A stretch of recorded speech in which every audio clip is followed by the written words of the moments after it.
Salut à tous! Alors, dans cette vidéo, on fait deux choses hyper importantes. La première, c'est que on pose les deux IPE, donc un IPE par mezzanine. Une fois que les IPE sont posés, il faudra finir les muralières. Donc ça, je sais pas encore trop si on va avoir le temps de finir tout de suite en tout cas. Mais une fois que tout ça se sera fait, ça voudra dire qu'on pourra poser le plancher de la mezzanine et ça, c'est dément. Mais alors, la deuxième chose, c'est encore plus fou. En vrai, les 3 dernières vidéos qu'on vous a sorties, c'est que des grosses avancées pour la grange puisqu'il y a eu la toiture après les fenêtres. Et là, on finit le mur du garage, le mur en pierre. Je peux vous assurer qu'il sera fini avant la fin de la vidéo. Donc surtout, loupez rien. Parce que franchement, le résultat est trop canon. On n'aura plus qu'à faire le jointage. Mais là, je vous en dis pas plus. Allez, regardez ça, go!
C'est sûr qu'il va tenir la planche là?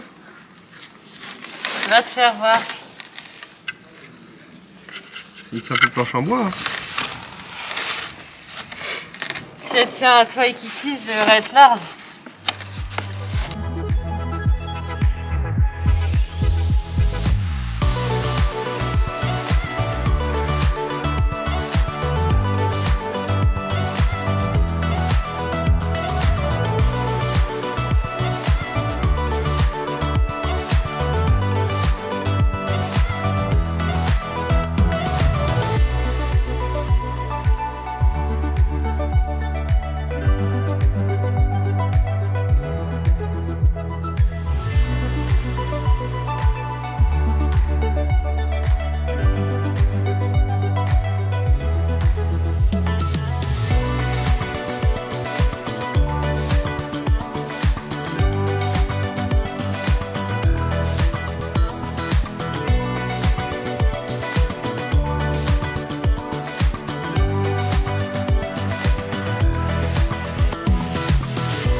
On prépare l'arrivée des IPE, donc il faut faire les trous dans les murs.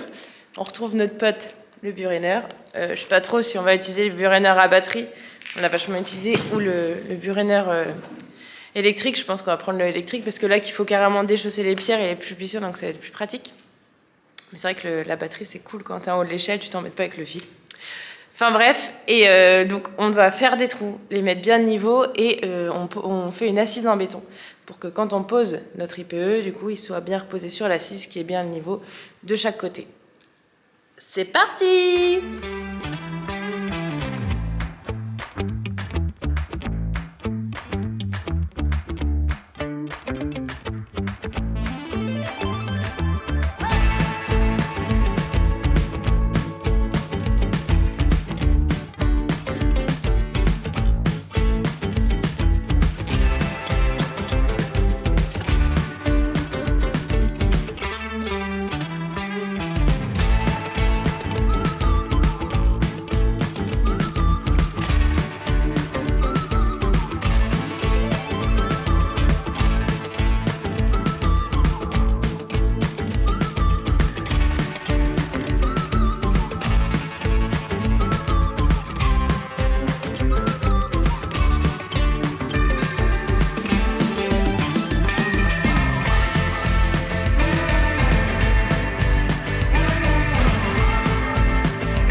les trous des IPE sont faits. Du coup, là, on est là tous les 4 aujourd'hui.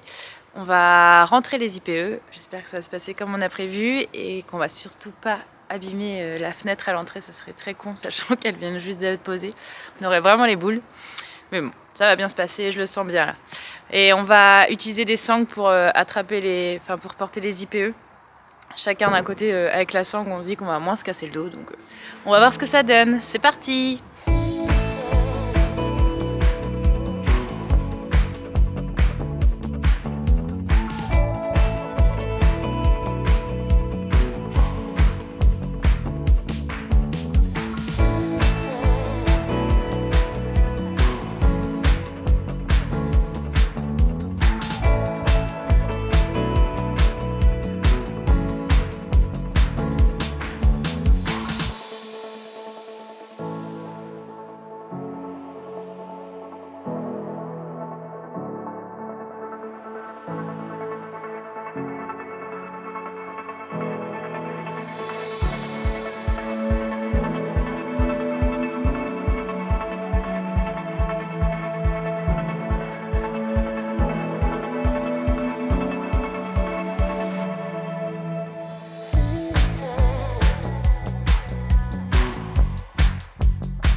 Pose, ça fait bien là. Vous voulez qu'on lève le plateau là ou pas? Là, pose un peu. Pose, c'est la pierre. Là, ça coince sur la pierre. Ça coince sur la pierre. Est-ce que tu veux qu'on lève le plateau plus? Là, vous êtes parfait là, les gars. Olivier, va voir si tu peux. Faut pousser là. Hey. C'est posé. Du coup, on avait fait le trou là. Comme ça, c'était vachement plus facile. L'IPE, on le passait comme ça. Et voilà le travail. C'est super. Et en plus, méga niveau.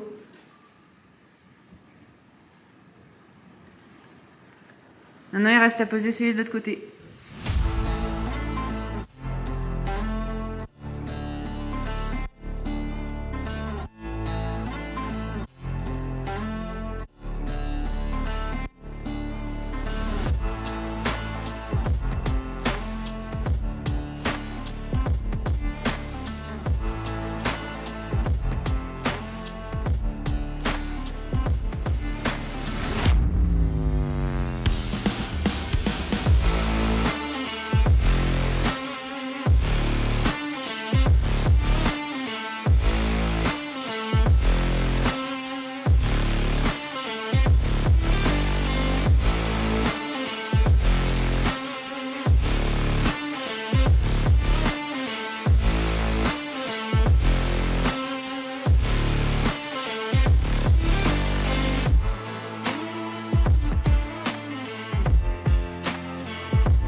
Ça y est, les 2 IPE sont posés et scellés. Donc pour les sceller, on a utilisé des pierres et de la chaux.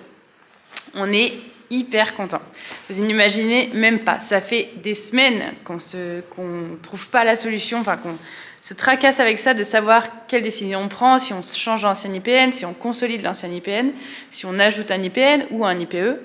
Donc on avait choisi notre décision, donc ça c'était cool, mais après on ne savait pas si pour monter l'IPE ça allait se passer comme on voulait, puisque un IPE ça pèse, enfin l'IPE que nous on a pèse 140 kg.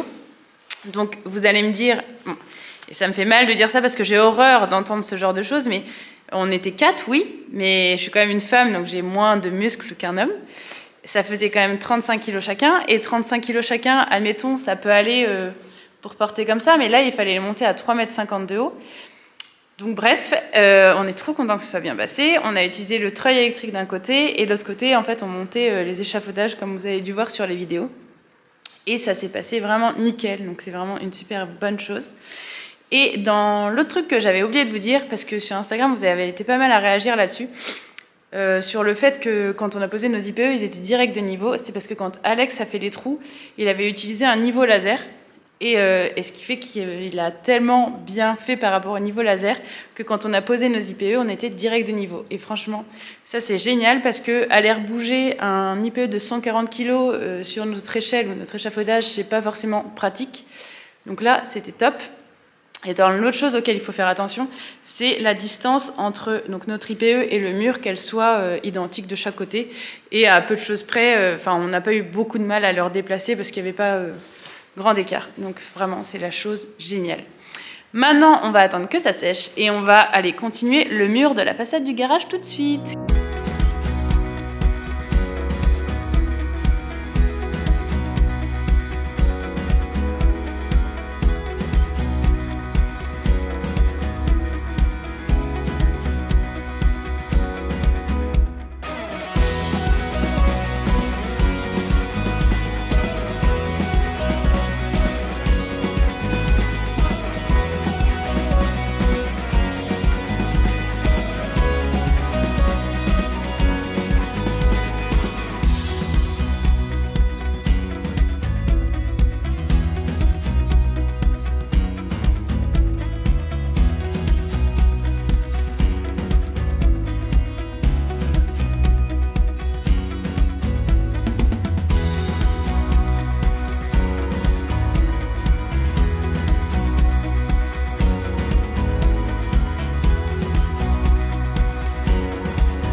Alors, je vous explique comment on fait la façade du garage. Donc là, on est bien sur la façade.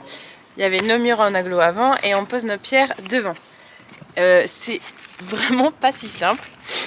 En fait, là, j'ai ma ligne rose comme je vous en avais parlé. Donc du coup, quand on pose nos pierres, il faut tout le temps qu'elles soient... Elles s'adossent pas sur la ligne rose, mais elles sont tout le long de la ligne rose pour être sûr que ça fasse pas des vagues notre mur, que ce soit le plus droit possible. Il faut aussi regarder pour que les pierres elles soient pas penchées. Il faut aussi avoir des pierres pas trop larges du coup, puisqu'il faut pas que ça se décale trop en avant. Donc bien évidemment, les pierres sont pas naturellement dans la dimension qu'on a besoin. Donc quand on a choisi une pierre, si elle est trop large, on la casse ou au marteau. Enfin la plupart du temps d'ailleurs on la casse au marteau, ça le fait plutôt bien. Sauf des fois quand on a tapé trop fort, ça la casse pas correctement, mais bon. Donc c'est ça. Là en fait on met la colle, on met une pierre. Et l'autre chose à regarder hyper importante, alors c'est important de savoir que chaque maçon a sa façon de maçonner. Moi, du coup, je n'avais jamais maçonné de pierre, donc c'est Christian qui m'a appris. Donc Christian m'a appris sa façon. Christian, il veut pas qu'on ait de ligne droite sur des pierres.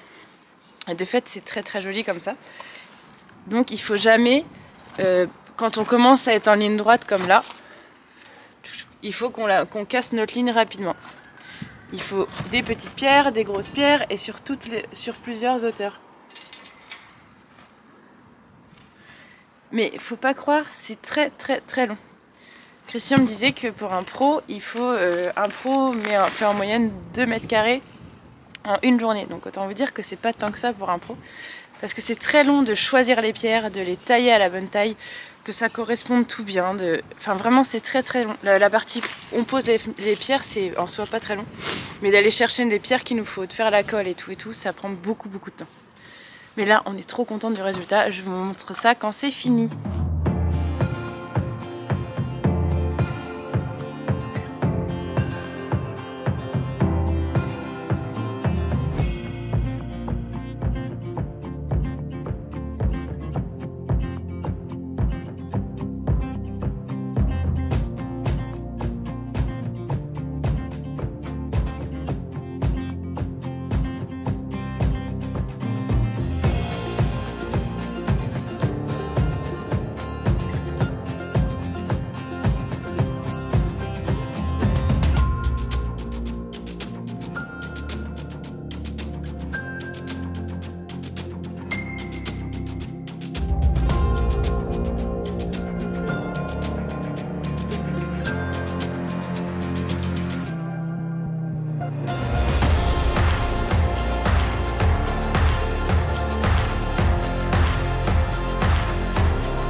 Une fois qu'on a posé nos pierres, notre colle et tout, avant de partir en fin de journée, on brosse tout avec notre petite balayette.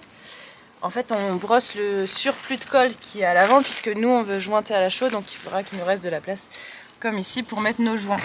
Alors quand on met la colle, on la met bien jusqu'à devant pour que ça accroche bien. Donc du coup, on ne pourrait pas poser de chaux. Et si on brosserait pas avec la petite brosse quand c'est encore humide, il faudrait passer le burunner, ce qui serait un peu se rajouter du travail. Donc là, du coup, on a passé la brosse. La prochaine fois, il faudra laver les pierres et on n'aura plus qu'à jointer. Ça y est, la façade du garage est finie. C'est génial. Je vous montre.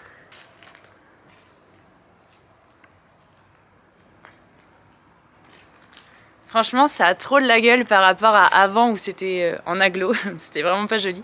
Là, c'est vraiment canon. Et après, en fait, le résultat, ce sera comme la façade de la grange, là. Puisque, pour ceux qui sont arrivés en cours, et ben là où il y a les fenêtres, avant, c'était des grands trous qu'on a rebouchés avec les mêmes pierres qu'au garage. Donc, une fois qu'on aura passé le Kärcher plusieurs fois et tout, je pense que 2 fois au minimum, ça sera nécessaire au vu de la couleur des pierres. Et qu'on aura fait les joints, ça sera exactement la même couleur qu'à côté. On a méga hâte. Et maintenant qu'on a fini de poser les pierres sur le garage, les couvreurs vont pouvoir venir poser la couvertine. Donc c'est ce qui va aller au-dessus des pierres, puisque le couvreur ne pouvait pas finir pendant qu'on n'avait pas posé les pierres. C'est pour ça qu'on faisait ça maintenant. Enfin voilà, j'espère qu'en tout cas cette vidéo vous a plu. Et si vous l'avez aimé, si vous aimez la façade de notre garage, tout ça, vous pouvez mettre le petit pouce en l'air. Vous pouvez aussi commenter pour nous donner votre avis.